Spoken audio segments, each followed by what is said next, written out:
Daniel अध्याय 1। यहूदा के राजा यहोयाकीम के राज के तीसरे साल बेबीलोन का राजा नबूकदनेस्सर यरूशलेम आया और उसने शहर की घेराबंदी कर दी। कुछ समय बाद यहोवा ने यहूदा के राजा यहोयाकीम को और सच्चे परमेश्वर के भवन के कुछ बर्तनों को नबूकदनेस्सर के हाथ में कर दिया। नबूकदनेस्सर इन बर्तनों को शिनार देश ले गया और वहां उसने इन्हें अपने देवता के मंदिर के खजाने में रख दिया। फिर राजा ने अपने प्रधान दरबारी अश्पनज को आदेश दिया कि वो कुछ इसराइलियों को ले आए जिनमें शाही घराने के और ऊंचे खानदान के लोग भी हों।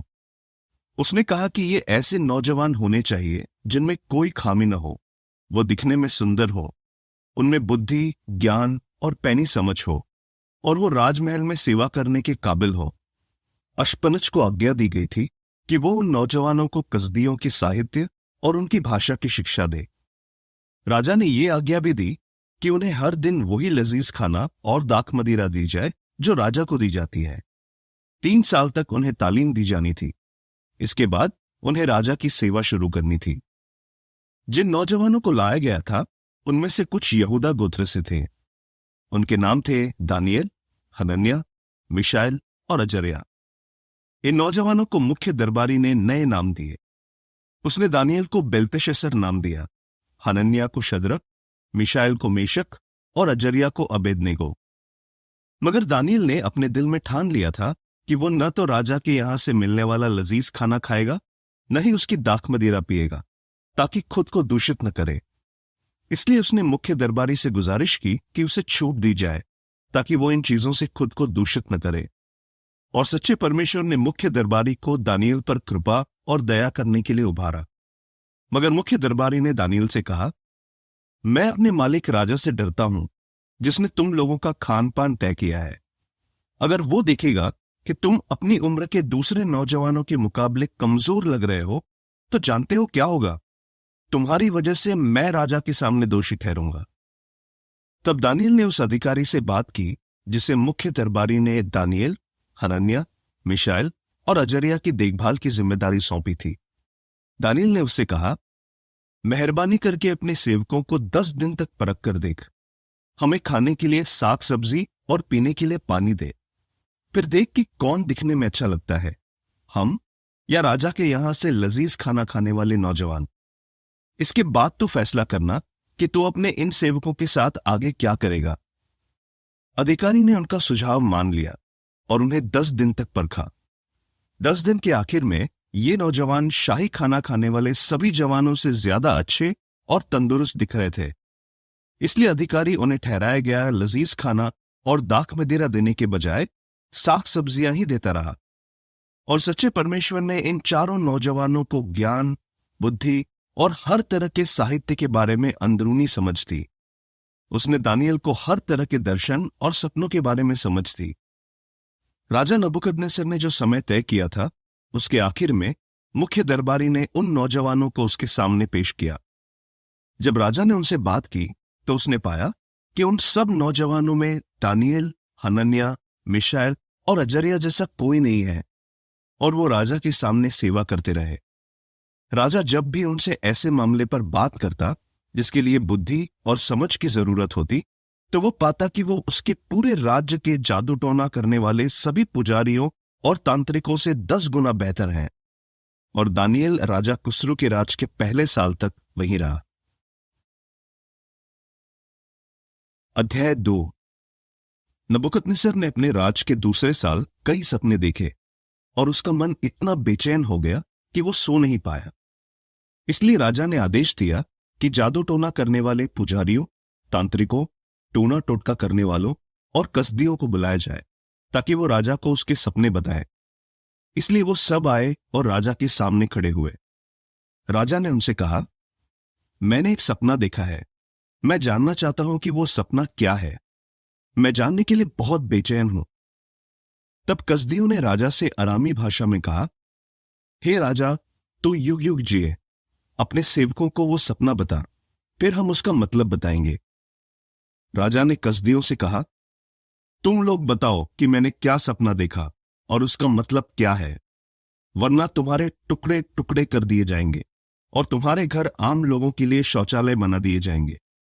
मेरा यह फैसला अटल है, लेकिन अगर तुम मुझे वो सपना और उसका मतलब बताओगे तो मैं तुम्हें इनाम और तोहफे दूंगा और तुम्हारा बहुत सम्मान करूंगा। इसलिए बताओ कि मैंने क्या सपना देखा और उसका मतलब क्या है। उन्होंने राजा से फिर कहा, राजा अपने सेवकों को वो सपना बताए, फिर हम उसका मतलब समझाएंगे।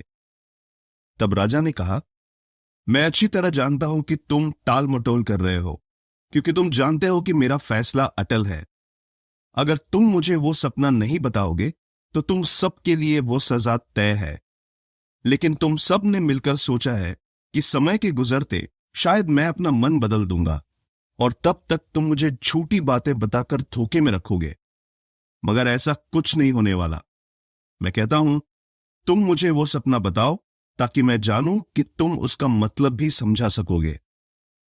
कसदियों ने राजा से कहा, दुनिया में ऐसा कोई नहीं होगा जो राजा की यह मांग पूरी कर सके। आज तक किसी महान राजा या राज्यपाल ने किसी जादू टोना करने वाले पुजारी से या टोना टोटका करने वाले से या कसदी से ऐसी बात नहीं पूछी। राजा जो पूछ रहा है वो बताना मुश्किल है। कोई भी इंसान राजा को यह बात नहीं बता सकता, सिवा देवताओं के, जो नश्वर इंसानों के बीच नहीं रहते। इस पर राजा आग बबूला हो उठा। उसने हुक्म दिया कि बेबीलोन के सभी ज्ञानियों को मार डाला जाए। जब यह हुक्म दिया गया और सभी ज्ञानियों को मार डाला जाने वाला था, तो दानियल और उसके साथियों को भी ढूंढा गया ताकि उन्हें भी मार डाला जाए। तब दानियल ने राजा के अंगरक्षकों के सरदार अर्योक से सूझबूझ और बहुत सावधानी से बात की, जो बेबीलोन के ज्ञानियों को मार डालने के लिए निकला था। उसने राजा के अधिकारी अर्योक से पूछा, राजा ने ऐसा कड़ा आदेश क्यों दिया? तब अर्योक ने दानियल को सारी बात बताई। फिर दानियल राजा के सामने गया और उससे गुजारिश की कि अगर राजा उसे थोड़ा वक्त दे तो वो उसे सपने का मतलब बता सकता है। फिर दानियल अपने घर गया और उसने अपने साथियों यानी हनन्याह, मिशाएल और अजर्या को यह सब बताया। दानियल ने उनसे यह प्रार्थना करने के लिए कहा कि स्वर्ग का परमेश्वर दया करे और इस रहस्य का खुलासा करे, ताकि बेबीलोन के बाकी ज्ञानियों के साथ दानियल और उसके साथियों का नाश न किया जाए। फिर रात को एक दर्शन में दानियल पर वह रहस्य खोला गया, इसलिए उसने स्वर्ग के परमेश्वर की तारीफ की। दानियल ने कहा, परमेश्वर के नाम की युग युग तक तारीफ होती रहे, क्योंकि बुद्धि और ताकत सिर्फ उसी की है। वो समय और दौर को बदल देता है, राजाओं को पद से हटाता है और उस पर ठहराता है, बुद्धिमानों को बुद्धि और पैनी समझ वालों को ज्ञान देता है। वो गूढ़ और छिपी बातें जाहिर करता है। वो जानता है कि अंधेरे में क्या है, उसके साथ रोशनी का निवास है। हे मेरे पुरखों के परमेश्वर, मैं तेरा शुक्रिया अदा करता हूं, तेरी तारीफ करता हूं, क्योंकि तूने मुझे बुद्धि और शक्ति दी है। हमने तुझसे जो पूछा वो तूने मुझे बताया है। राजा को जिस बात की चिंता है वो तूने हम पर जाहिर की है। फिर दानियल अर्योक के पास गया, जिसे राजा ने बेबीलोन के ज्ञानियों को नाश करने का काम सौंपा था। दानियल ने अर्योक से कहा, बेबीलोन के किसी भी ज्ञानी का नाश मत कर, मुझे राजा के पास ले चल, मैं राजा को उसके सपने का मतलब बताऊंगा। अर्योक फौरन दानियल को राजा के सामने ले गया और उससे कहा, मुझे यहूदा के बंदी लोगों में एक आदमी मिला है जो राजा को सपने का मतलब बता सकता है। राजा ने दानियल से, जिसका नाम बेल्तेशस्सर था, कहा, क्या तू वाकई मुझे बता सकता है कि मैंने क्या सपना देखा और उसका मतलब क्या है? दानियल ने राजा से कहा, राजा जो रहस्य जानना चाहता है उसे बताना किसी भी ज्ञानी या तांत्रिक या टोना टोटका करने वाले पुजारी या ज्योतिषी के बस की बात नहीं है, मगर जो परमेश्वर स्वर्ग में है वो रहस्य खोलने वाला परमेश्वर है।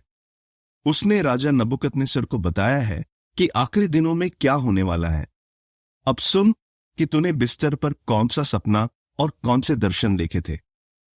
हे राजा, जब तू बिस्तर पर था तो तू भविष्य में होने वाली बातों के बारे में सोचने लगा और रहस्य खोलने वाले परमेश्वर ने तुझे बताया कि आगे क्या होने वाला है। मुझ पर यह रहस्य इसलिए नहीं जाहिर किया गया कि मैं दुनिया के सभी इंसानों से कहीं ज्यादा बुद्धिमान हूं, बल्कि मुझे इसलिए बताया गया कि मैं राजा को सपने का मतलब बताऊं और तू जाने कि तू मन में क्या सोच रहा था। हे राजा, तूने सपने में एक विशाल मूरत देखी। वो मूरत जो तेरे सामने खड़ी थी बहुत लंबी चौड़ी और तेज चमक रही थी और उसका रूप भयानक था। मूरत का सिर बढ़िया सोने का बना था। उसका सीना और उसके बाजू चांदी के थे। पेट और जांघें तांबे के थे। टांगे लोहे की थीं। पैर का कुछ हिस्सा लोहे का और कुछ मिट्टी का था। तो मूरत को देखता रहा और फिर एक पत्थर जो किसी के हाथ का काटा हुआ नहीं था अपने आप आया और सीधे उस मूरत के लोहे और मिट्टी के पैरों पर लगा और उसे चूर चूर कर दिया। तब लोहा, मिट्टी, तांबा, चांदी और सोना सब चूर चूर हो गए और उस भूसी की तरह बन गए जो गर्मियों में खलिहान में होती है, और हवा उन्हें ऐसे उड़ा ले गई कि कहीं भी उनका नामो निशान नहीं मिला। मगर वो पत्थर जिसने मूरत को तोड़ दिया था एक बड़ा पहाड़ बन गया जिससे पूरी धरती भर गई। यही वो सपना है जो तूने देखा था। अब हम राजा को इसका मतलब बताएंगे। हे राजा, तू जो राजाओं का राजा है, तुझे स्वर्ग के परमेश्वर ने राज, शक्ति, ताकत और शोहरत दी है। उसने सभी इंसानों को तेरे अधिकार में कर दिया है, फिर चाहे वो जहां भी रहते हो। साथ ही मैदान के जानवरों और आकाश के पंछियों को तेरे अधिकार में कर दिया है और सब पर तुझे राजा ठहराया गया है। तू ही सोने का वो सिर है। मगर तेरे बाद एक और राजा खड़ा होगा जिसका दर्जा तुझसे कम होगा। उसके बाद एक तीसरा राजा खड़ा होगा जो तांबे का होगा और पूरी धरती पर राज करेगा। फिर जो चौथा राजा आएगा वो लोहे की तरह मजबूत होगा। जैसे लोहा सब चीजों को चूर चूर कर देता है, पीस डालता है, हां, जैसे लोहा सब चीजों के टुकड़े टुकड़े कर देता है, वैसे ही वो राज इन सारी हुकूमतों को चूर चूर कर देगा और पूरी तरह मिटा देगा। तूने देखा कि मूरत के पैर और उसकी उंगलियां कहीं मिट्टी के और कहीं लोहे के थे। उसी तरह ये राज बढ़ जाएगा। फिर भी इसमें थोड़ा लोहे जैसा कड़ापन रह जाएगा, ठीक जैसे तूने देखा कि कच्ची मिट्टी के साथ लोहा मिला हुआ था।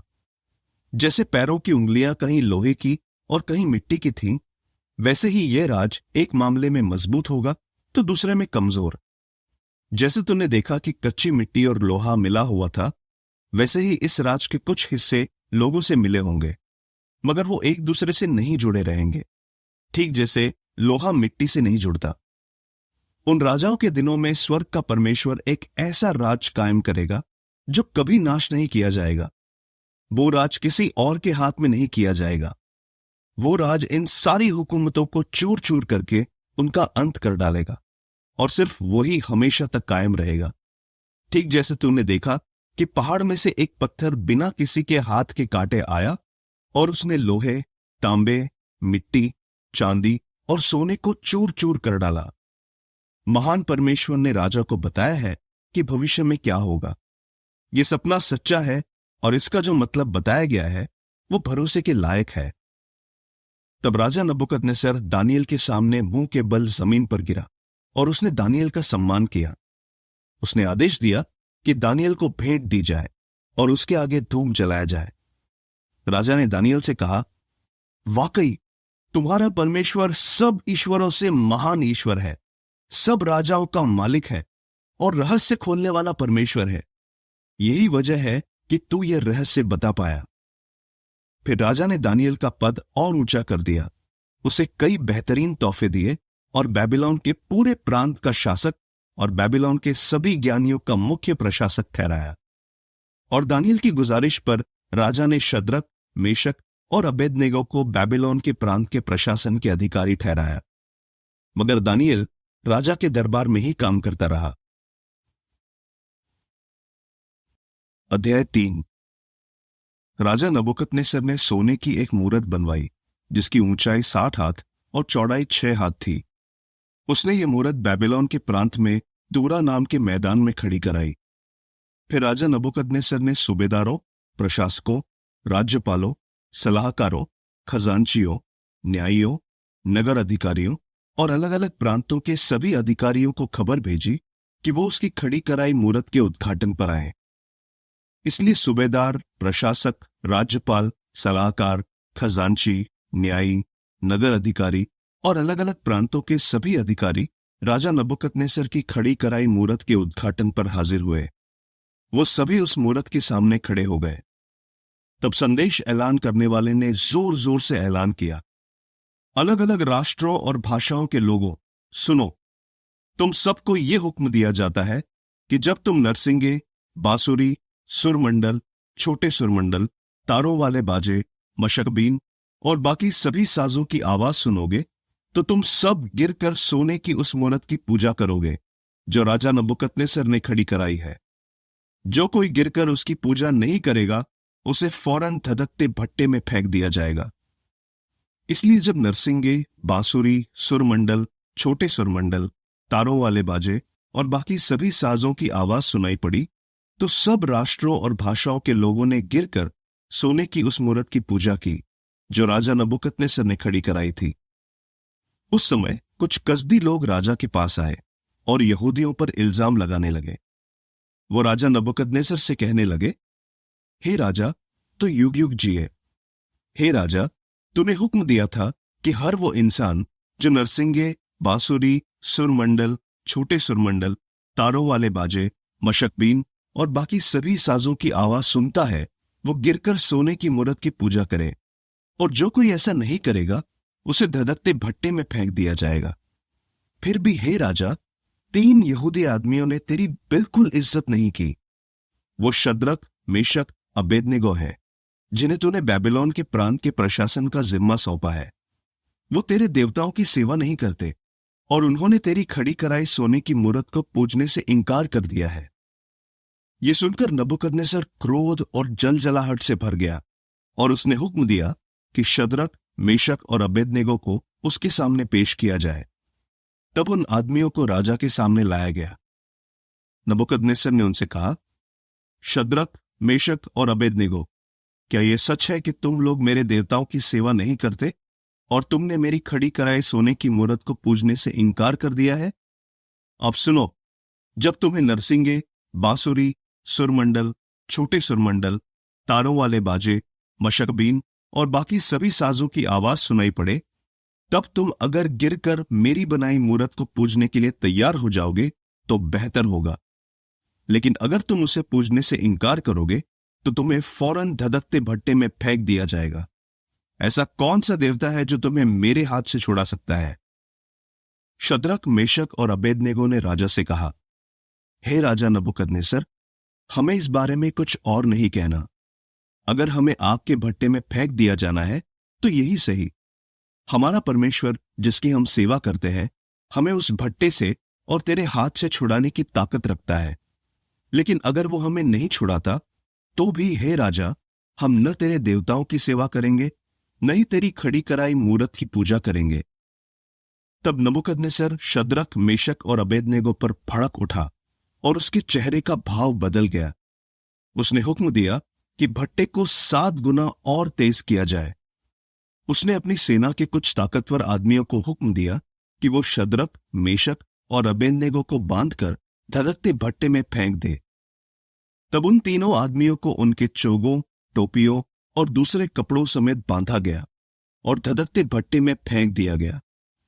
राजा का हुक्म इतना सख्त था और भट्टे को इतना ज्यादा तेज किया गया था कि जो आदमी शद्रक, मेशक और अबेदनेगो को भट्टे की तरफ लेकर गए वो आग की लपटों से झुलसकर मर गए।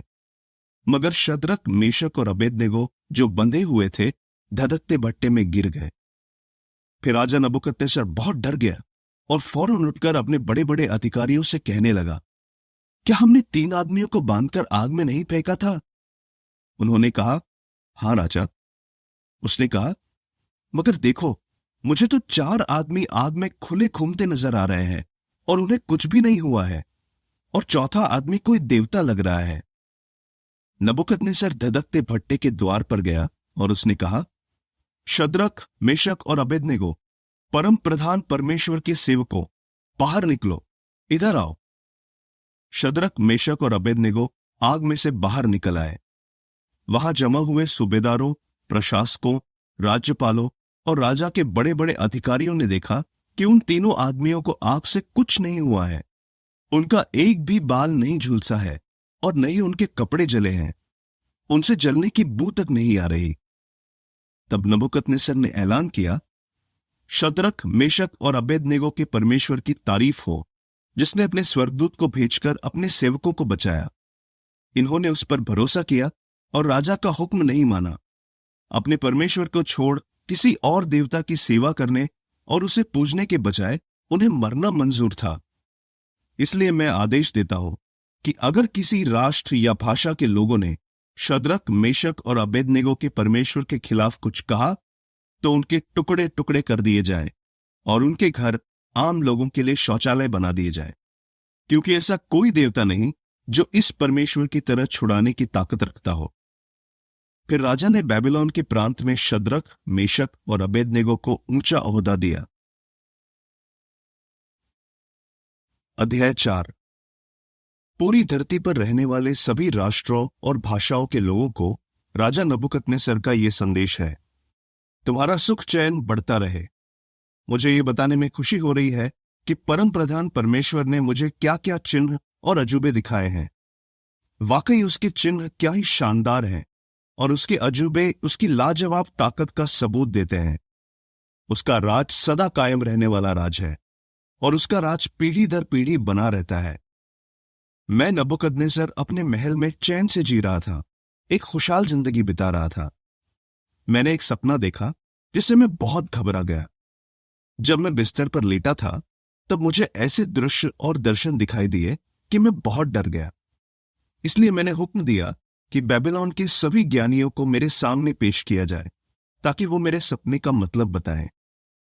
तब जादू टोना करने वाले पुजारी, तांत्रिक, कसदी और ज्योतिषी मेरे सामने आए। मैंने उन्हें अपना सपना बताया, मगर वो उसका मतलब नहीं बता सके। आखिर में मेरे सामने दानियेल आया। उसका नाम मेरे देवता के नाम पर बेल्तेशस्सर रखा गया था और उसमें पवित्र ईश्वरों की शक्ति है। मैंने उसे अपना सपना बताया। हे बेल्तेशस्सर, जादू टोना करने वाले पुजारियों के प्रधान, मैं अच्छी तरह जानता हूं कि तुझ में पवित्र ईश्वरों की शक्ति है और तेरे लिए कोई भी रहस्य खोलना मुश्किल नहीं है। इसलिए मुझे बता कि मैंने सपने में जो जो देखा उसका क्या मतलब है। मुझे बिस्तर पर लेटे जो दर्शन मिले उनमें मैंने देखा कि धरती के बीचों बीच एक पेड़ है जो बहुत ऊंचा और विशाल है।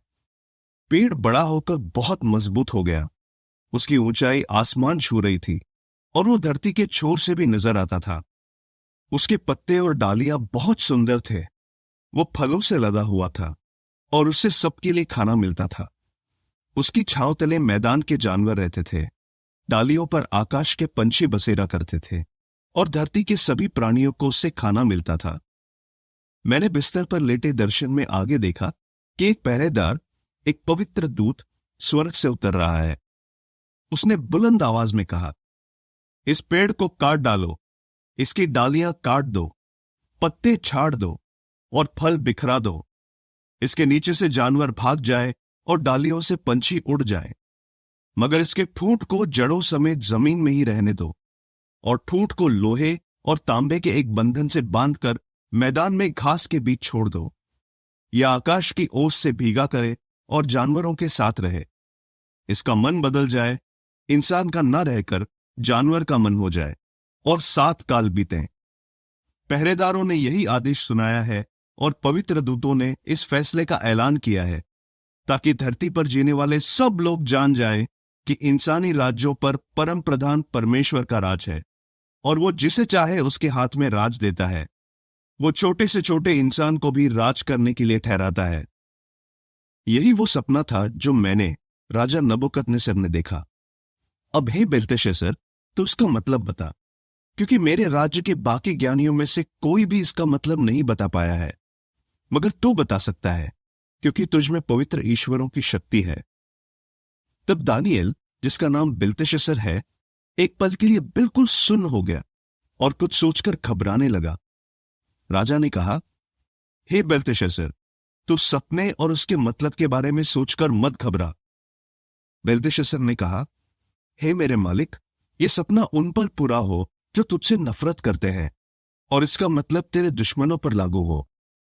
जो पेड़ तूने देखा था, जो बहुत बढ़ गया और मजबूत हो गया था, जिसकी ऊंचाई आसमान छू रही थी, और पूरी धरती से नजर आती थी, जिसके पत्ते बहुत सुंदर थे, जो फलों से लदा हुआ था, जिससे सबको खाना मिलता था, जिसके नीचे मैदान के जानवर रहते थे और डालियों पर आकाश के पंछी बसेरा करते थे, वो पेड़ तू ही है, क्योंकि हे राजा, तू बहुत महान और ताकतवर हो गया है, और तेरा वैभव आसमान तक पहुंच गया है, और तेरा राज धरती के कोने कोने तक फैल गया है।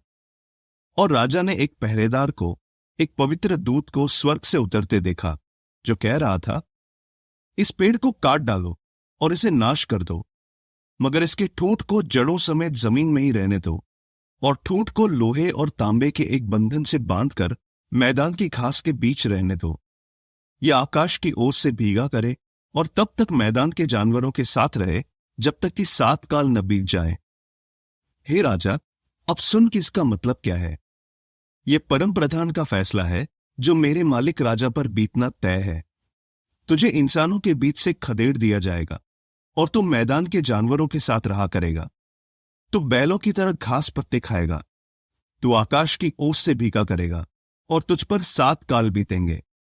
तब जाकर तू जान जाएगा कि इंसानी राज्यों पर परम प्रधान परमेश्वर का राज है, और वो जिसे चाहे उसके हाथ में राज देता है। मगर उन्होंने ये भी कहा कि ठूंठ को जड़ों समेत छोड़ दिया जाए। इसका मतलब यह है, जब तू जान लेगा कि स्वर्ग में कोई है जो राज करता है, तो तेरा राज तुझे लौटा दिया जाएगा। इसलिए हे राजा, मेहरबानी करके मेरी यह सलाह मान। अपने पापों से फिरकर सही काम कर, और दुष्ट काम छोड़कर गरीबों पर दया कर। हो सकता है तेरी खुशहाली के दिन और बढ़ा दिए जाएं। ये सारी बातें राजा नबूकदनेस्सर पर घटी। 12 महीने बाद जब राजा बेबीलोन में अपने राजमहल की छत पर टहल रहा था, तब वो कहने लगा, क्या यह महानगरी बेबीलोन नहीं, जिसे मैंने अपने बल से, अपनी ताकत से बनाया है, ताकि यह राजनिवास हो और इससे मेरा प्रताप और ऐश्वर्य बढ़े। राजा अपनी बात पूरी कर भी नहीं पाया था कि आकाश से एक आवाज सुनाई दी, हे राजा नबूकदनेस्सर, तेरे लिए यह संदेश है, राज तेरे हाथ से ले लिया गया है, और तुझे इंसानों के बीच से खदेड़ दिया जाएगा। तो मैदान के जानवरों के साथ रहेगा, और बैलों की तरह घास पत्ते खाएगा, और तुझ पर 7 काल गुजरेंगे। तब जाकर तू जान जाएगा कि इंसानी राज्यों पर परम प्रधान परमेश्वर का राज है, और वो जिसे चाहे उसके हाथ में राज देता है। उसी पल ये बात नबूकदनेस्सर पर पूरी हो गई। उसे इंसानों के बीच से खदेड़ दिया गया, और वो बैलों की तरह घास पत्ते खाने लगा। उसका शरीर आकाश की ओस से भीगता रहा। उसके बाल उकाबों के पंखों जैसे लंबे हो गए, और नाखून पक्षियों के चंगुलों जैसे हो गए। उस समय के आखिर में मैंने, नबूकदनेस्सर ने, ऊपर स्वर्ग की ओर देखा, और मेरा दिमाग दुरुस्त हो गया, और मैंने परम प्रधान परमेश्वर की तारीफ की, सदा तक रहने वाले परमेश्वर की तारीफ और महिमा की, क्योंकि उसका राज सदा कायम रहने वाला राज है, और उसका राज पीढ़ी दर पीढ़ी बना रहता है। उसके सामने धरती के निवासी कुछ भी नहीं है। वो आकाश की सेना और धरती के निवासियों के साथ वही करता है जो उसकी मर्जी के मुताबिक है। उसे कोई रोक नहीं सकता, नहीं उससे कह सकता है, ये तूने क्या किया। उस वक्त मेरा दिमाग दुरुस्त हो गया, और मेरे राज का प्रताप, मेरा वैभव और मेरी शान मुझे लौटा दी गई। मेरे बड़े बड़े अधिकारी और रुतबेदार लोग मुझसे मिलने के लिए बेताब होने लगे। मेरा राज मुझे लौटा दिया गया, और मुझे पहले से ज्यादा महान किया गया। अब मैं नबूकदनेस्सर स्वर्ग के राजा की तारीफ और बड़ाई करता हूं, उसकी महिमा करता हूं, क्योंकि उसके सभी काम सच्चाई के मुताबिक हैं, और उसकी राहें न्याय के मुताबिक हैं, और जो घमंड करते हैं उन्हें वो नीचा कर सकता है।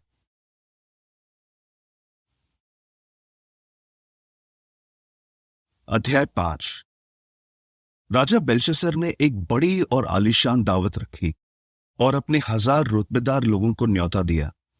उसने उन सबके सामने दाख मदिरा पी।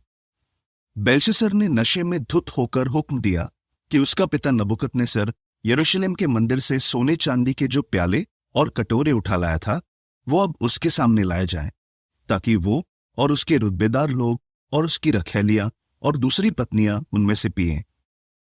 तब सोने के वो बर्तन लाए गए जो यरूशलेम में परमेश्वर के भवन के मंदिर से उठाकर लाए गए थे। राजा, उसके रुतबेदार लोग उसकी रखैलियां और दूसरी पत्नियां सब उनमें से पीने लगे। वो दाख मदिरा पीकर उन देवताओं की बड़ाई करने लगे जो सोने, चांदी, तांबे, लोहे, लकड़ी और पत्थर के बने थे। तब अचानक एक आदमी का हाथ दिखाई दिया और दीवट के पास राजमहल की दीवार के पलस्तर पर कुछ लिखने लगा।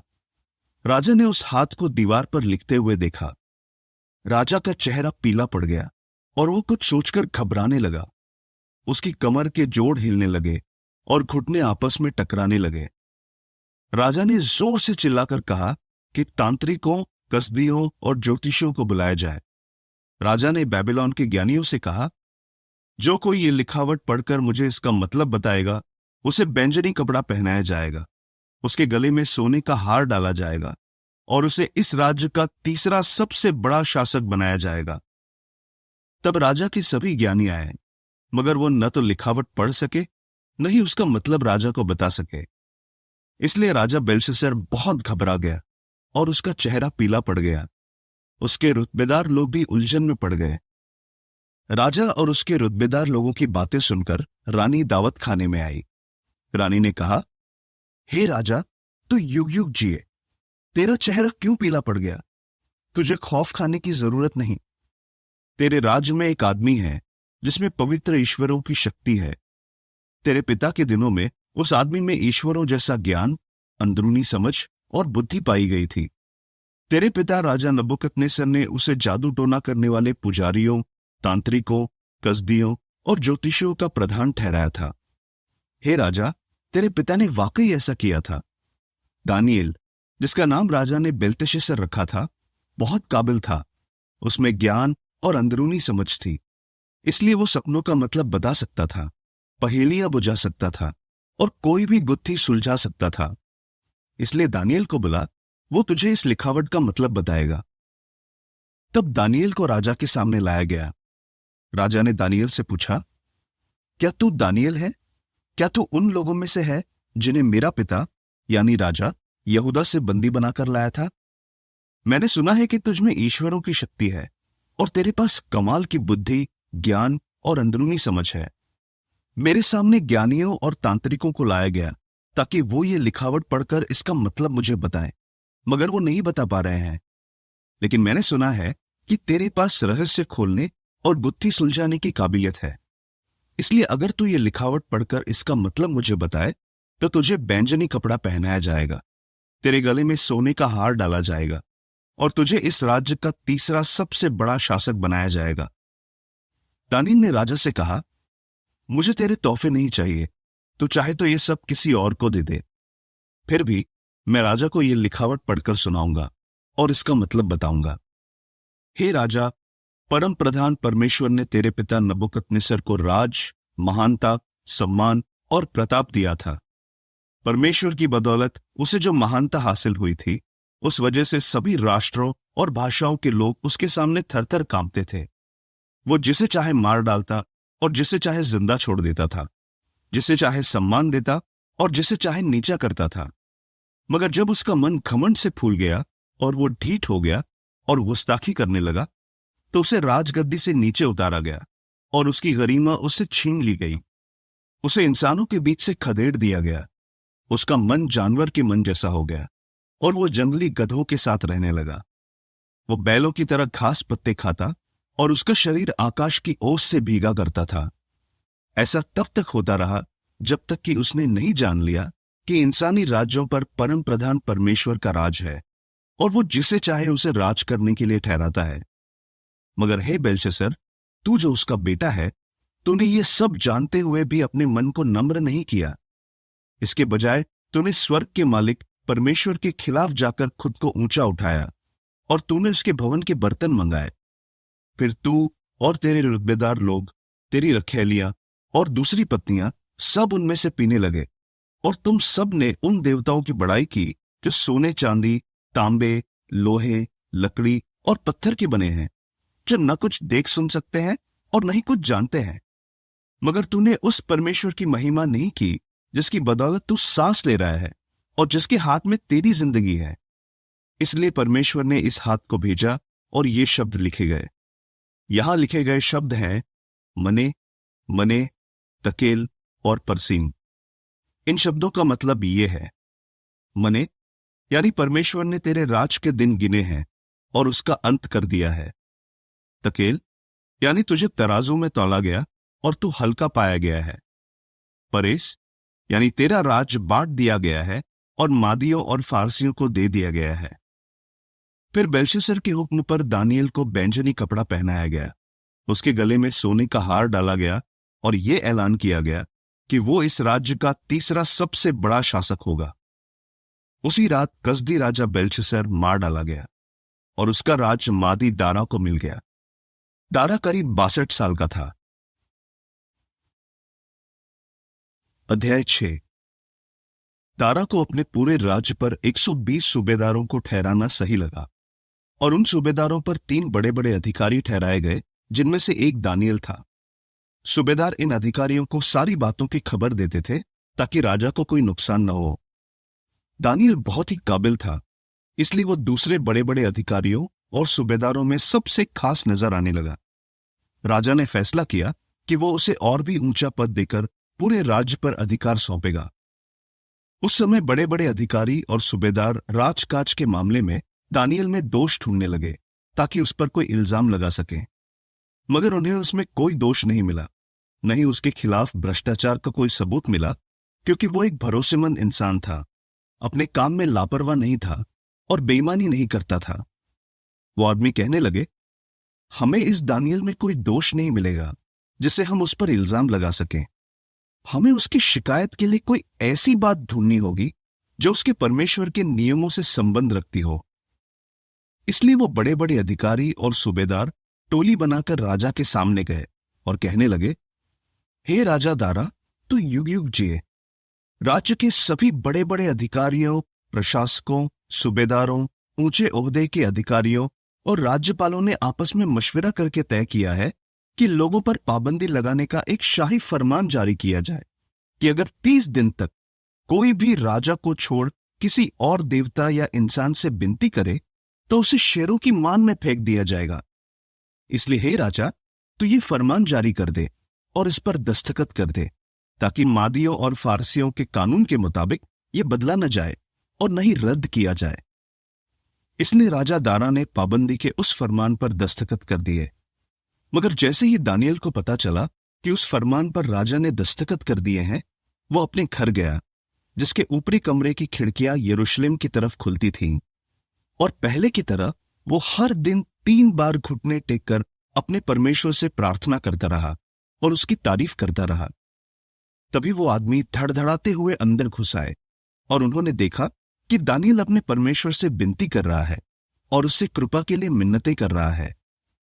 तब वो राजा के पास गए और उन्होंने उसे पाबंदी के बारे में याद दिलाते हुए कहा, हे राजा, क्या तुमने एक फरमान पर दस्तखत नहीं किए थे कि 30 दिन तक अगर कोई राजा को छोड़ किसी और देवता या इंसान से विनती करेगा तो उसे शेरों की मान में फेंक दिया जाएगा?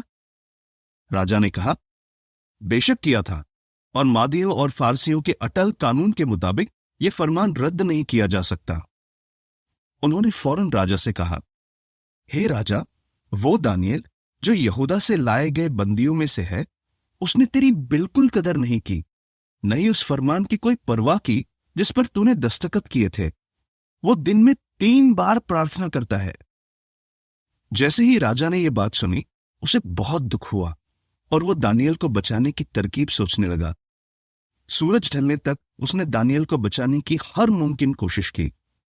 आखिरकार वो आदमी टोली बनाकर राजा के पास आए और कहने लगे, हे राजा, मत भूल कि ये मादियों और फारसियों का कानून है कि राजा जो फरमान जारी करता है या पाबंदी लगाता है, उसे बदला नहीं जा सकता। तब राजा ने हुक्म दिया और उन्होंने दानियल को ले जाकर शेरों की मान में फेंक दिया। राजा ने दानियल से कहा, तेरा परमेश्वर जिसकी तू बिना नागा सेवा करता है, तुझे जरूर छुड़ाएगा। फिर एक पत्थर लाया गया और उसे मांद के मुहाने पर रखा गया। राजा ने अपनी मुहर वाली अंगूठी और अपने अधिकारियों की मुहर वाली अंगूठी से उस पर मुहर लगा दी, ताकि दानियल के बारे में किया गया फैसला बदला न जा सके। फिर राजा अपने महल चला गया। उसने पूरी रात कुछ नहीं खाया और मन बहलाव करने से इनकार कर दिया और वो रात भर सो नहीं सका। सुबह सूरज की पहली किरण पड़ते ही राजा उठा और जल्दी से शेरों की मान के पास गया। मान के पास जाते ही राजा ने दुख भरी आवाज में दानियल को पुकारा, हे दानियल, जीवित परमेश्वर के सेवक, क्या तेरे परमेश्वर ने, जिसकी तू बिना नागा सेवा करता है, तुझे शेरों से बचा लिया है? दानियल ने फौरन राजा से कहा, हे राजा, तू युग युग जिए। मेरे परमेश्वर ने अपने स्वर्गदूत को भेजकर शेरों का मुंह बंद कर दिया और उन्होंने मुझे कुछ नहीं किया। ऐसा इसलिए हुआ क्योंकि मैं परमेश्वर के सामने बेगुनाह हूं, और हे राजा, मैंने तेरा भी कुछ बुरा नहीं किया। राजा खुशी से फूला नहीं समाया और उसने आज्ञा दी कि दानियल को मान में से ऊपर निकाला जाए। तब दानियल को मान में से ऊपर निकाला गया।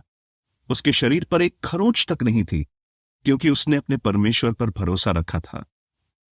फिर राजा के हुक्म पर उन आदमियों को लाया गया जिन्होंने दानियल पर इल्जाम लगाया था, और उन्हें उनके बीवी बच्चों के साथ शेरों की मान में फेंक दिया गया। वो मान की तह तक पहुंचे भी न थे कि शेर उन पर झपट पड़े और उनकी हड्डियां तोड़ डाली। फिर राजा दारा ने सारी धरती पर रहने वाले सब राष्ट्रों और भाषाओं के लोगों को यह संदेश लिखकर भेजा, तुम्हारा सुख चैन बढ़ता रहे। मैं एक फरमान जारी कर रहा हूं कि मेरे राज्य के हर इलाके में रहने वाले लोग दानियल के परमेश्वर का डर माने और उसका आदर करें, क्योंकि वही जीवित परमेश्वर है और युग युग तक बना रहता है।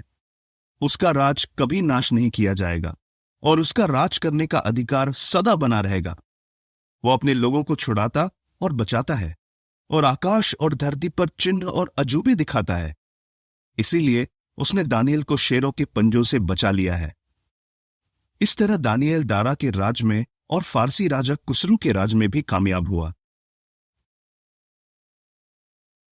अध्याय 7। बेबीलोन के राजा बेलशस्सर के राज के पहले साल दानियल ने बिस्तर पर लेटे एक सपना और कुछ दर्शन देखे। फिर उसने लिखा कि उसने क्या सपना देखा था। उसने जो जो देखा उसका पूरा ब्यौरा लिखा। दानियल ने कहा, मैंने रात को दर्शन में ये देखा, आकाश के चारों तरफ से आंधी चलने लगी जो विशाल समुद्र में हलचल मचाने लगी। समुद्र में से 4 बड़े बड़े जानवर निकले जो एक दूसरे से अलग थे। पहला जानवर शेर जैसा था और उसके उकाब जैसे पंख थे। मैं उसे देख ही रहा था कि उसके पंख नोच दिए गए और उसे जमीन से ऊपर उठाया गया और एक आदमी की तरह 2 पैरों पर खड़ा किया गया और उसे एक इंसान का दिल दिया गया। फिर मैंने दूसरा जानवर देखा जो रीछ जैसा था। उसका शरीर एक तरफ से उठा हुआ था और उसके मुंह में दांतों के बीच 3 पसलियां थीं। उससे कहा गया, उठ, खूब मांस खा। मैंने दर्शन में आगे देखा कि एक और जानवर निकला जो चीते जैसा था, मगर उसकी पीठ पर पक्षियों जैसे 4 पंख थे। उस जानवर के 4 सिर थे और उसे राज करने का अधिकार दिया गया। फिर मैंने दर्शन में चौथा जानवर देखा जो बड़ा ही खूंखार और डरावना था। वो बहुत ताकतवर था और उसके बड़े बड़े लोहे के दांत थे। वो सब कुछ खा जाता और चूर चूर कर देता, और जो कुछ बच जाता उसे पैरों से रौंद डालता। वो उससे पहले के सभी जानवरों से अलग था और उसके 10 सींग थे। मैं उन सींगों पर गौर कर ही रहा था कि उनके बीच से एक छोटा सींग निकल आया। फिर उस छोटे सींग के सामने पहले वाले सींगों में से 3 उखाड़ दिए गए। फिर मैंने देखा कि उस छोटे सींग में इंसान जैसी आंखें थीं और एक मुंह भी था जो बड़ी बड़ी डींगे मारता था। मैं दर्शन देख ही रहा था कि राजगद्दियां रखी गईं और अति प्राचीन अपनी राजगद्दी पर विराजमान हुआ। उसकी पोशाक बर्फ जैसी उजली थी और उसके सिर के बाल ऊन जैसे सफेद थे। उसकी राजगद्दी आग की ज्वाला थी और राजगद्दी के पहिए धधकती आग थे। उसके सामने से आग की धारा बह रही थी।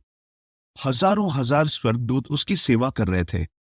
लाखों लाख उसके सामने खड़े थे।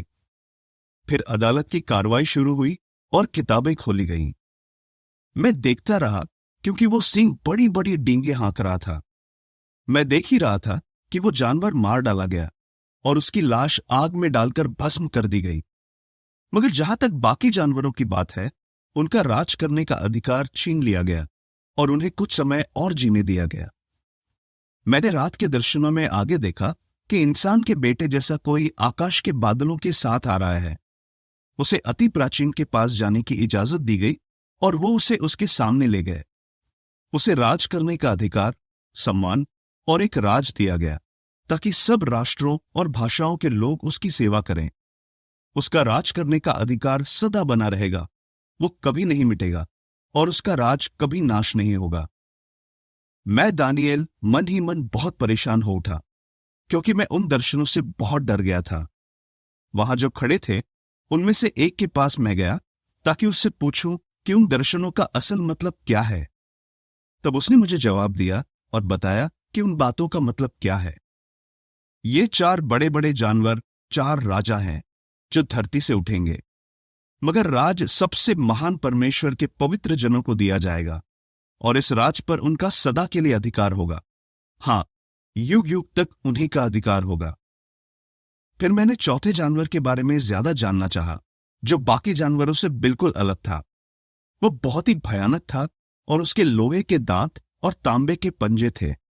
वो सब कुछ खा जाता और चूर चूर कर देता था, और जो कुछ बच जाता उसे पैरों से रौंद डालता था। मैंने उसके सिर के 10 सींगों के बारे में भी जानना चाहा, और उस दूसरे सींग के बारे में भी जो बाद में निकल आया था और जिसके सामने 3 सींग उखड़कर गिर गए थे। उस सींग की आंखें थीं और एक मुंह भी था जिससे वो बड़ी बड़ी डींगे मारता था। वो सींग बाकी सींगों से बहुत बड़ा था। मैंने आगे देखा कि वो सींग पवित्र जनों से युद्ध करने लगा और तब तक उन पर अपना जोर आजमाता रहा जब तक कि अति प्राचीन न आया और सबसे महान परमेश्वर के पवित्र जनों के पक्ष में फैसला न सुनाया गया। और तब वह तय समय आ गया कि पवित्र जन राज पर अधिकार करें। जो मुझे दर्शन समझा रहा था उसने मुझसे कहा, चौथा जानवर चौथे राज को दर्शाता है जो धरती पर आएगा। वो बाकी सभी राज्यों से अलग होगा। वो पूरी धरती को खा जाएगा, उसे पैरों तले रौंद डालेगा और चूर चूर कर देगा। 10 सींग 10 राजाओं को दर्शाते हैं जो उसी राज में से निकलेंगे, और उनके बाद एक और राजा आएगा जो पहले के राजाओं से अलग होगा और 3 राजाओं को नीचा दिखाएगा। वो परम प्रधान परमेश्वर के खिलाफ बातें करेगा और सबसे महान परमेश्वर के पवित्र जनों को सताता रहेगा। वो समय और कानून को बदलने की कोशिश करेगा और पवित्र जनों को उसके हाथ में 1 काल, 2 काल और आधे काल के लिए दे दिया जाएगा। मगर फिर अदालत की कार्रवाई शुरू हुई और उन्होंने उसका राज करने का अधिकार छीन लिया ताकि उसे मिटा दें और पूरी तरह नाश कर दें। और आकाश के नीचे के सारे राज्य और राज करने का अधिकार और उनका वैभव सबसे महान परमेश्वर के पवित्र जनों को दे दिया गया। उनका राज सदा तक कायम रहने वाला राज है और सारे राज्य उनकी सेवा करेंगे और उनकी आज्ञा मानेंगे। मेरे दर्शन का ब्यौरा यहीं खत्म होता है। मैं दानिएल दर्शन की बातें सोचकर बहुत घबरा गया। मेरा चेहरा पीला पड़ गया, मगर मैंने ये बात अपने दिल में ही रखी। अध्याय 8। राजा बेलशस्सर के राज के तीसरे साल मुझ दानिएल को एक और दर्शन मिला। मैं एलाम प्रांत में शूशन नाम के किले में था। मैं ऊलै की नहर के पास था। मैंने नजरें उठाई तो देखा कि नहर के सामने एक मेढ़ा खड़ा है और उसके 2 सींग हैं। दोनों सींग लंबे थे, मगर एक सींग दूसरे से ज्यादा लंबा था। लंबा सींग बाद में निकला था। मैंने देखा कि मेढ़ा पश्चिम, उत्तर और दक्षिण की तरफ सींग मार रहा है और कोई भी जंगली जानवर उसके सामने टिक नहीं पा रहा था, और ऐसा कोई नहीं था जो उसके हाथ से किसी को छुड़ा सके। वो अपनी मनमर्जी कर रहा था और खुद को ऊंचा उठा रहा था। फिर मैंने देखा कि पश्चिम से एक बकरा आ रहा है जो पूरी धरती पर इतनी तेजी से गुजर रहा था कि उसके पैर जमीन को नहीं छू रहे थे। उस बकरे की आंखों के बीच एक सींग था जो देखने लायक था। वो उस 2 सींगों वाले मेढ़े की तरफ आ रहा था जिसे मैंने नहर के पास खड़े देखा था। बकरा गुस्से से भरा हुआ उसकी तरफ दौड़ रहा था। मैंने देखा कि बकरा मेढ़े पर झुंझलाता हुआ उसके बिल्कुल पास आ रहा था। वो मेढ़े पर लपका और उसे गिरा दिया और उसके दोनों सींग तोड़ दिए। मेढ़े के पास उसका सामना करने की ताकत नहीं थी। बकरे ने उसे जमीन पर गिराकर रौंद दिया और मेढ़े को बकरे के हाथ से छुड़ाने वाला कोई न था। फिर उस बकरे ने खुद को बहुत ऊंचा उठाया। मगर जैसे ही वो ताकतवर हुआ, उसका बड़ा सींग तोड़ दिया गया। फिर उस सींग की जगह ऐसे 4 सींग निकल आए जो देखने लायक थे। ये 4 सींग धरती की 4 दिशाओं की तरफ बढ़ने लगे। उन 4 सींगों में से एक सींग से एक और सींग निकल आया जो छोटा था। ये छोटा सींग दक्षिण और पूरब की तरफ और सुंदर देश की तरफ बढ़ चढ़कर अपनी ताकत दिखाने लगा। ये इतना ताकतवर हो गया कि आकाश की सेना तक पहुंच गया, और इसने सेना में से कुछ को और कुछ तारों को धरती पर गिरा दिया और उन्हें रौंद डाला। यहां तक कि उसने उस सेना के हाकिम को चुनौती दी और उसकी नियमित बलियां छीन ली गईं और उसका ठहराया हुआ पवित्र स्थान गिरा दिया गया। अपराध की वजह से एक सेना और नियमित बलियां उसके हवाले कर दी गईं, और वो सच्चाई को धरती पर गिराता रहा और अपने काम में कामयाब हो गया। फिर मैंने एक पवित्र दूत को बात करते सुना, और एक दूसरे पवित्र दूत ने उससे कहा, वो दर्शन कब तक पूरा होता रहेगा जो नियमित बलियों और उस अपराध के बारे में है जिससे तबाही मचती है? कब तक पवित्र जगह और सेना को रौंदा जाएगा? उसने मुझसे कहा, जब तक कि 2300 शाम और सुबह नहीं बीत जाते। फिर पवित्र जगह को जरूर पहले की तरह सही हालत में लाया जाएगा। मैं दानिएल दर्शन देख रहा था और उसे समझने की कोशिश कर रहा था कि तभी अचानक मैंने देखा कि एक आदमी जैसा कोई मेरे सामने खड़ा है। फिर मैंने ऊले के बीच खड़े एक आदमी की आवाज सुनी। उसने पुकार कर कहा, जिब्राइल, इस आदमी ने जो देखा है उसका मतलब इसे समझा। तब वह उस जगह आया जहां मैं खड़ा था, मगर जब वो आया तो मैं इतना डर गया कि मैं मुंह के बल गिर पड़ा। उसने मुझसे कहा, इंसान के बेटे, तो ये जान ले कि यह दर्शन अंत के समय में पूरा होगा। मगर जब वो मुझसे बात कर रहा था तो मैं मुंह के बल जमीन पर गिर गया और गहरी नींद सो गया। उसने मुझे छुआ और मुझे वहां खड़ा किया जहां मैं पहले खड़ा था। फिर उसने कहा, अब मैं तुझे बताऊंगा कि परमेश्वर के क्रोध के समय के आखिर में क्या होगा, क्योंकि यह दर्शन अंत के तय समय में पूरा होगा। तूने जो 2 सींगों वाला मेढ़ा देखा, वो मादै और फारस के राजाओं को दर्शाता है। रोएदार बकरा यूनान के राजा को दर्शाता है, और उसकी आंखों के बीच बड़ा सींग यूनान के पहले राजा को दर्शाता है। वो सींग तोड़ दिया गया और उसके बदले 4 सींग निकल आए। उसका मतलब यह है कि उसके राष्ट्र से 4 राज्य उभर आएंगे, मगर वो राज्य उस राजा के जितने ताकतवर नहीं होंगे। उनके राज्य के आखिरी दौर में जब अपराधी अपराध करने में हद कर जाएंगे, तब एक ऐसा खूंखार राजा उभरेगा जो उलझाने वाली बातें समझता होगा। वो बहुत ताकतवर हो जाएगा, मगर अपने दम पर नहीं।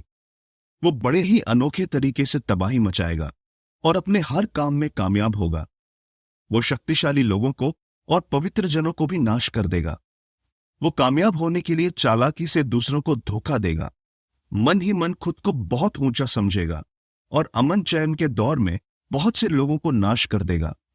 यहां तक कि वो हाकिमों के हाकिम से भी लड़ेगा, मगर वो किसी इंसान के हाथ लगाए बगैर तोड़ दिया जाएगा।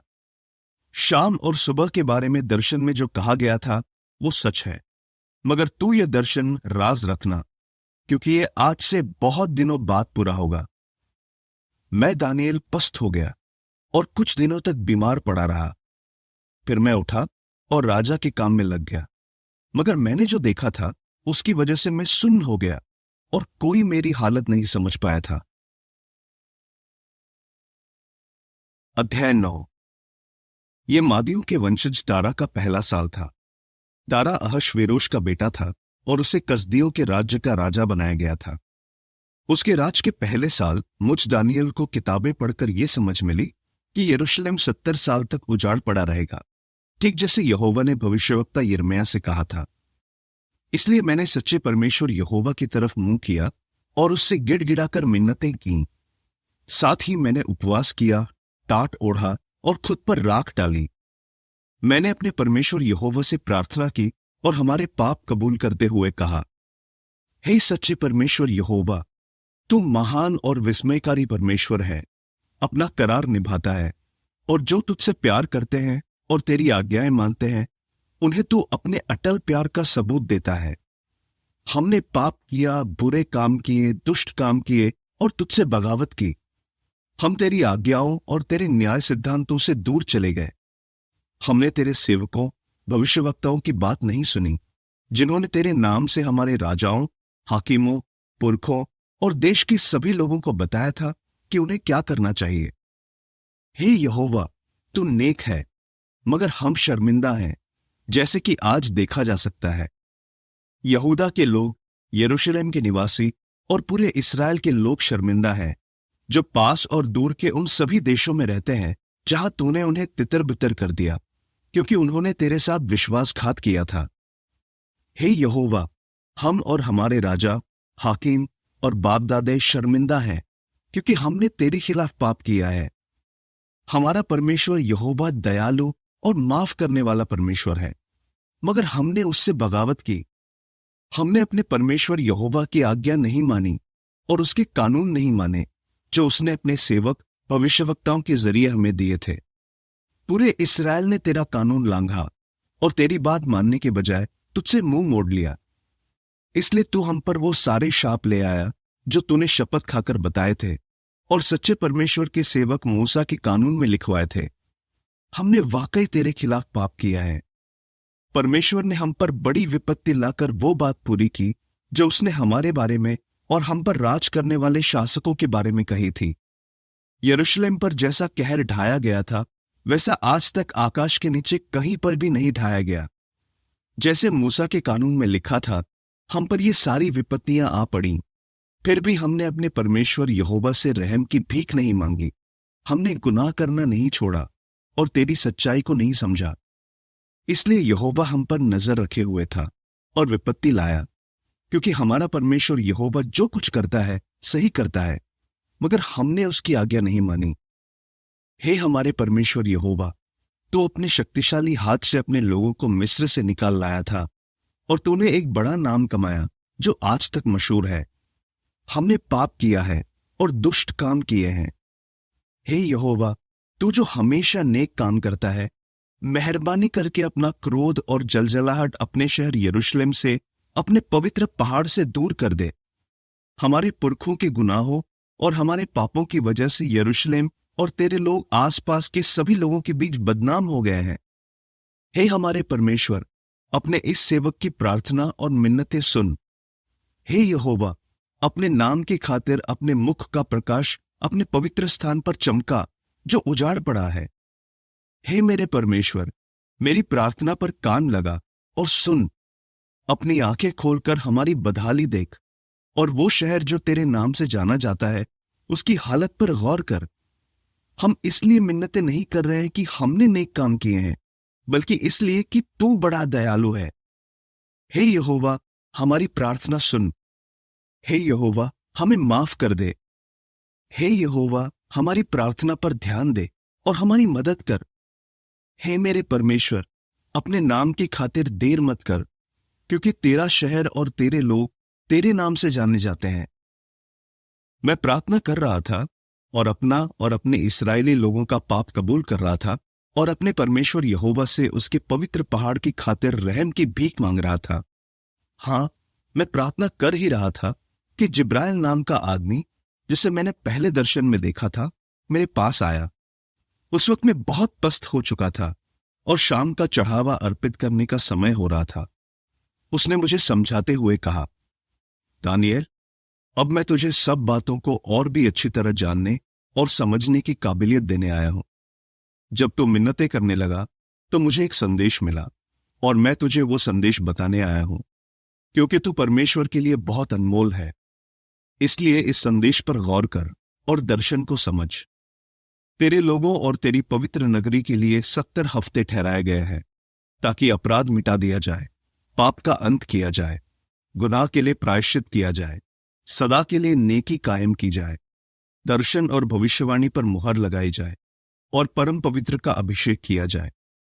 तो ये बात जान और समझ ले कि जब यरूशलेम को बहाल करने और दोबारा बनाने की आज्ञा दी जाएगी, तब से लेकर मसीहा यानी अगुवे के आने तक 7 हफ्ते बीतेंगे, फिर 62 हफ्ते बीतेंगे। वो नगरी बहाल की जाएगी, उसे बहाल किया जाएगा और एक चौक और नहर समेत दोबारा बनाया जाएगा, मगर मुसीबत के समय। फिर 62 हफ्तों के बीतने पर मसीहा काट डाला जाएगा और उसके पास कुछ नहीं बचेगा। और आने वाले प्रधान की सेना नगरी और पवित्र जगह को नाश कर देगी। उसका अंत बाढ़ से होगा और अंत तक युद्ध चलता रहेगा, और उसके लिए नाश तय किया गया है। और वो बहुतों के लिए करार को 1 हफ्ते तक बरकरार रखेगा, और जब वह हफ्ता आधा बीत जाएगा तो वह बलिदान और चढ़ावे बंद करा देगा, और घिनौनी चीजों के पंख पर उजाड़ने वाला सवार होकर आएगा। और जो तय किया गया है वो उजाड़ पड़ी हुई जगह पर भी तब तक उंडेला जाएगा जब तक कि वो खाक में नहीं मिल जाती।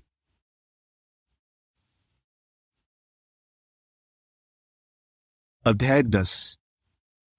फारस के राजा कुसरू के राज के तीसरे साल मुझ दानियल को, जो बेल्तेशस्सर कहलाता था, एक संदेश मिला।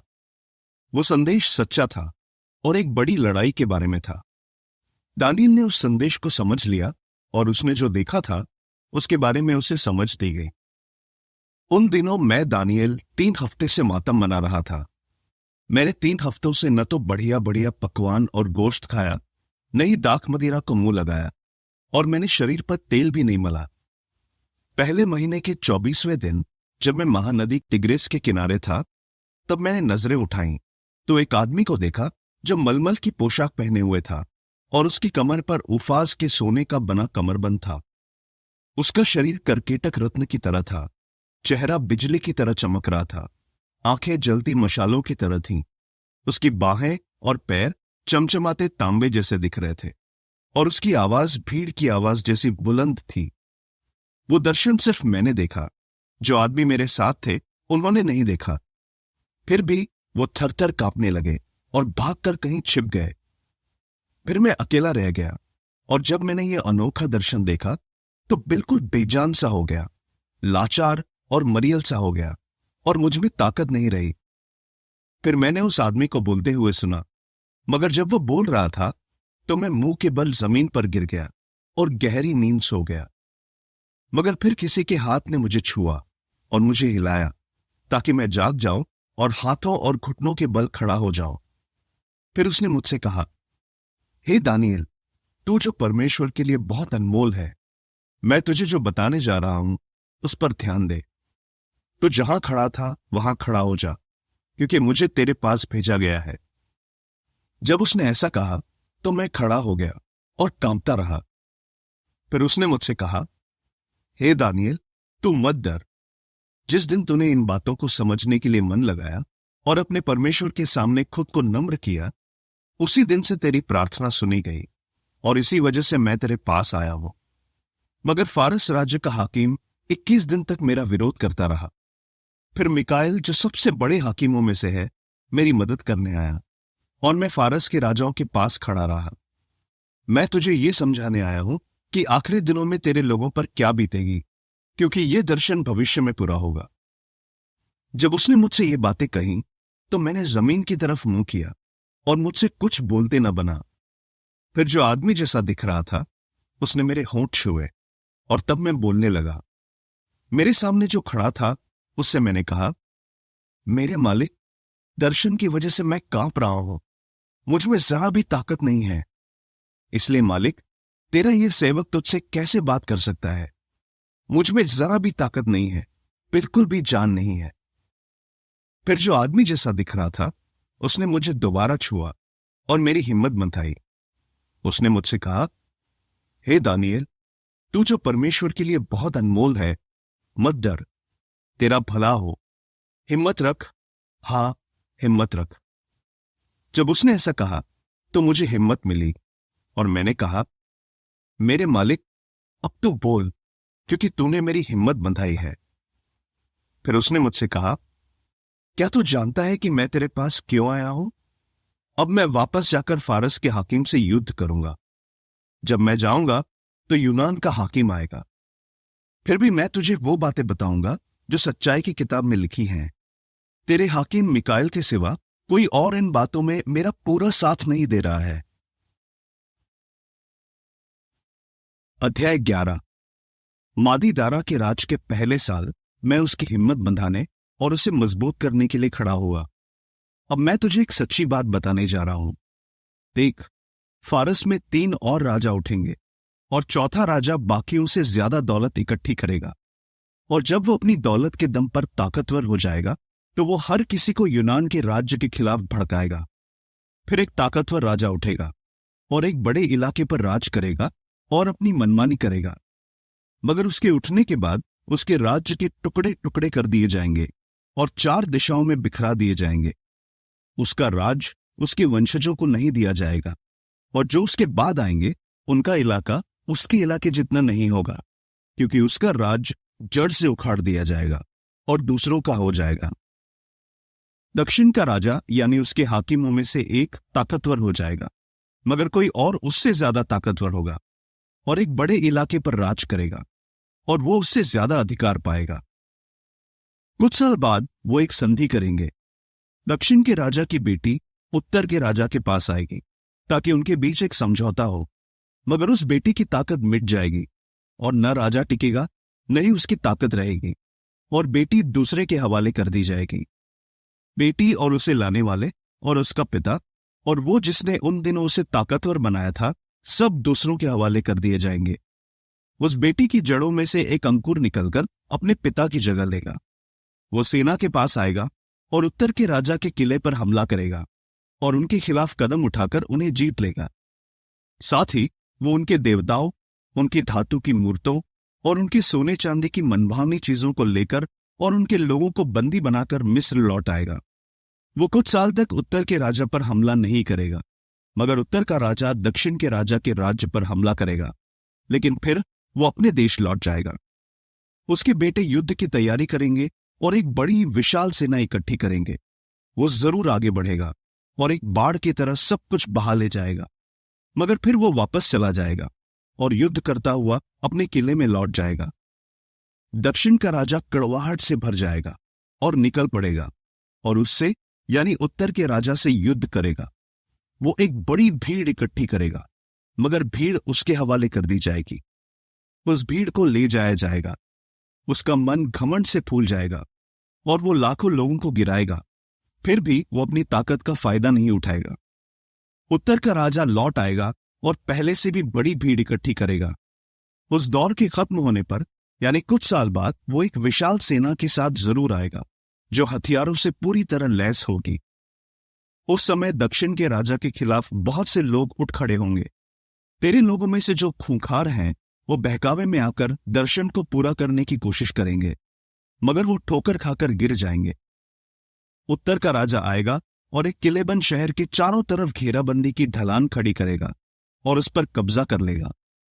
दक्षिण की सेनाएं और उनके बड़े बड़े सूरमा नहीं टिक पाएंगे।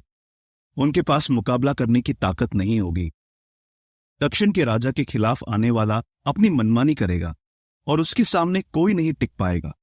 वो सुंदर देश में जाकर खड़ा होगा और उसके पास नाश करने की ताकत होगी।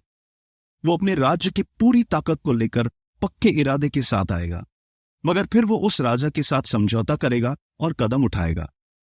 उसे औरतों की बेटी को नाश करने का अधिकार दिया जाएगा। वो बेटी नहीं टिकेगी, नहीं उसकी बनी रहेगी। वो फिर से समंदर किनारे के इलाकों की तरफ मुंह करके बहुत सी जगहों पर कब्जा कर लेगा।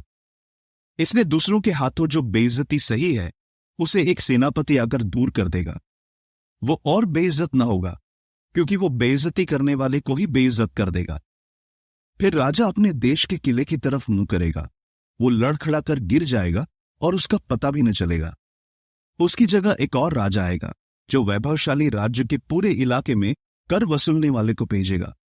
लेकिन वो राजा कुछ ही दिनों में मिटा दिया जाएगा, मगर न क्रोध से न ही युद्ध से। उसकी जगह एक तुच्छ आदमी उठेगा और वो राज्य का प्रताप उसके हाथ में नहीं देंगे। वो अमन चैन के दौर में आएगा और चिकनी चुपड़ी बातें करके राज्य पर अधिकार कर लेगा। वो बाढ़ जैसी सेनाओं को हरा देगा और वो कुचल दी जाएंगी और करार का अगुआ भी कुचल दिया जाएगा। उन्होंने उसके साथ जो संधि की होगी उसकी वजह से वो छल करेगा और उठेगा और एक छोटे राष्ट्र के दम पर शक्तिशाली बन जाएगा। वो अमन चैन के एक दौर में प्रांत की सबसे बढ़िया जगहों में आएगा और ऐसा काम करेगा जो उसके पुरखों ने नहीं किया था। वो लूट का सारा माल उनमें बांट देगा और किलेबंद जगहों को लेने की साजिशें रचेगा, मगर सिर्फ कुछ समय के लिए। वो ताकत और हिम्मत जुटाएगा और एक विशाल सेना लेकर दक्षिण के राजा पर हमला करने आएगा। दक्षिण का राजा एक बहुत बड़ी और ताकतवर सेना के साथ युद्ध की तैयारी करेगा। वो खड़ा नहीं रह पाएगा क्योंकि वो उसके खिलाफ साजिशें रचेंगे। उसके साथ शाही खाना खाने वाले ही उसे गिरा देंगे। जहां तक उसकी सेना की बात है, उसका सफाया कर दिया जाएगा और बहुत से लोग मार डाले जाएंगे। इन दोनों राजाओं का मन बुराई की तरफ झुका रहेगा। वो एक ही मेज पर बैठकर एक दूसरे से झूठ बोलेंगे, मगर उन्हें किसी भी बात में कामयाबी नहीं मिलेगी क्योंकि अंत भविष्य में तय समय पर होगा। वो खूब सारा माल लेकर अपने देश लौट जाएगा और उसका मन पवित्र करार के खिलाफ होगा। वो कार्रवाई करेगा और अपने देश लौट जाएगा। वो तय समय पर लौट आएगा और दक्षिण पर हमला करेगा, मगर इस बार हालात पहले जैसे नहीं होंगे क्योंकि कित्तिम के जहाज उस पर हमला करेंगे और उसे नीचा किया जाएगा। वो लौट जाएगा और पवित्र करार पर अपना गुस्सा निकालेगा और कदम उठाएगा। वो लौट जाएगा और पवित्र करार छोड़ने वालों पर ध्यान देगा। उसकी सेनाएं खड़ी होंगी और पवित्र स्थान और किले को दूषित कर देंगी और नियमित बलियां बंद कर देंगी, और वो उजाड़ने वाली घिनौनी चीज खड़ी करेंगे। जो लोग करार के खिलाफ दुष्ट काम करते हैं, उन्हें वो चिकनी चुपड़ी बातों से बगावत की राह पर ले जाएगा, मगर जो लोग अपने परमेश्वर को जानते हैं, वो उससे भी मजबूत साबित होंगे और कदम उठाएंगे। लोगों में से जिनके पास अंदरूनी समझ है, वो बहुतों को समझ देंगे।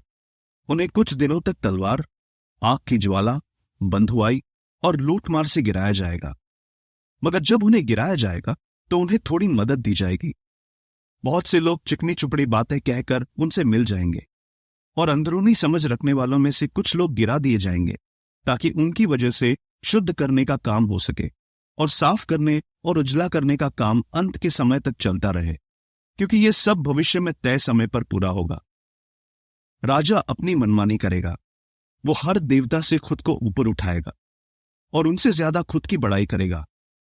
वो सब ईश्वरों से महान ईश्वर के खिलाफ चौंकाने वाली बातें कहेगा। वो तब तक कामयाब होता जाएगा जब तक कि क्रोध पूरी तरह प्रकट नहीं हो जाता, क्योंकि जो तय किया गया है वो होकर ही रहेगा। वो अपने पिताओं के ईश्वर की कोई कदर नहीं करेगा, नहीं औरतों की ख्वाहिश की या किसी और देवता की परवाह करेगा। वो खुद को सबसे ऊंचा उठाएगा। इसके बजाय वो किलों के देवता की महिमा करेगा। ऐसे देवता को सोना, चांदी, कीमती रत्न और मनभावनी चीजें चढ़ाएगा जिसे उसके पिता नहीं जानते थे, और ऐसा करके उसकी महिमा करेगा। वो एक पराये देवता के साथ मिलकर मजबूत से मजबूत गढ़ों के खिलाफ कदम उठाएगा। जो उसे मानते हैं उनकी वो बहुत बड़ाई करेगा और उन्हें बहुतों पर राज करने का अधिकार देगा और दाम लेकर उनमें जमीन बांट देगा। अंत के समय में दक्षिण का राजा उससे भिड़ेगा और उत्तर का राजा रथों, घुड़सवारों और बहुत से जहाजों के साथ उस पर आंधी की तरह टूट पड़ेगा।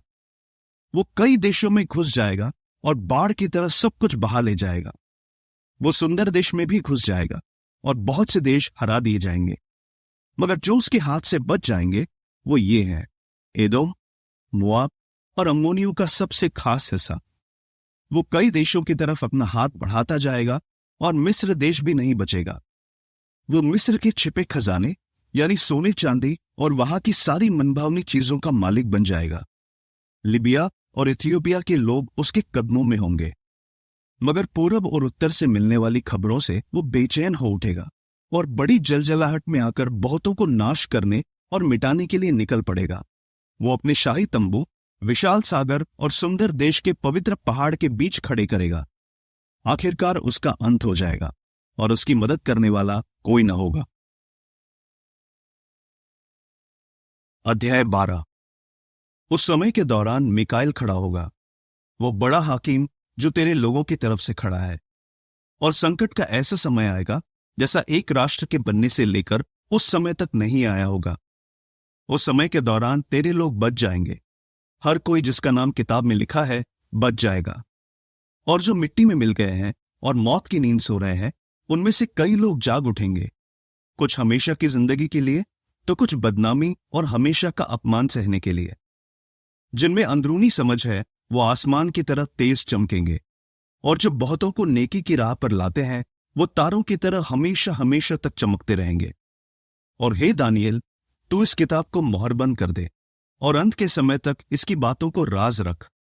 बहुत से लोग ढूंढ डांड करेंगे और सच्चा ज्ञान बहुत बढ़ जाएगा, फिर मुझ दानियल को वहां दो स्वर्गदूत दिखाई दिए, एक नदी के इस किनारे खड़ा था और दूसरा उस किनारे। तब एक स्वर्गदूत ने उस आदमी से, जो मलमल की पोशाक पहने था और नदी के ऊपर था, पूछा, ये अनोखी बातें कब जाकर पूरी होंगी? तब मैंने उस आदमी को बोलते सुना, जो मलमल की पोशाक पहने था और नदी के ऊपर था। उसने अपना दायां और बायां हाथ स्वर्ग की तरफ उठाया और युग युग तक जीने वाले परमेश्वर की शपथ खाकर कहा, ये बातें ठहराए हुए 1 काल, 2 काल और आधे काल के लिए होंगी। जैसे ही पवित्र लोगों की ताकत का चूर चूर करना खत्म हो जाएगा, ये सारी बातें पूरी हो जाएंगी। मैंने ये सारी बातें सुनी, मगर मैं समझ नहीं पाया। इसलिए मैंने पूछा, मालिक, इन सारी बातों का क्या नतीजा होगा? उसने कहा, हे दानिएल, तू जा, क्योंकि ये बातें अंत के समय तक राज रखी गई हैं और इन पर मुहर लगाई गई है। बहुत से लोग खुद को साफ और उजला करेंगे और उन्हें शुद्ध किया जाएगा। दुष्ट लोग दुष्टता करेंगे और कोई भी दुष्ट नहीं समझ पाएगा, मगर अंदरूनी समझ रखने वाले समझ जाएंगे। जिस समय नियमित बलियां बंद कर दी गईं और उजाड़ने वाली घिनौनी चीज खड़ी की गई, तब से 1290 दिन गुजरेंगे। सुखी है वो इंसान जो 1335 दिनों के बीतने तक उम्मीद लगाए रहता है। मगर जहां तक तेरी बात है, तो आखिर तक मजबूत बना रहे। तू आराम करेगा, मगर फिर वक्त आने पर अपना हिस्सा पाने के लिए उठ खड़ा होगा।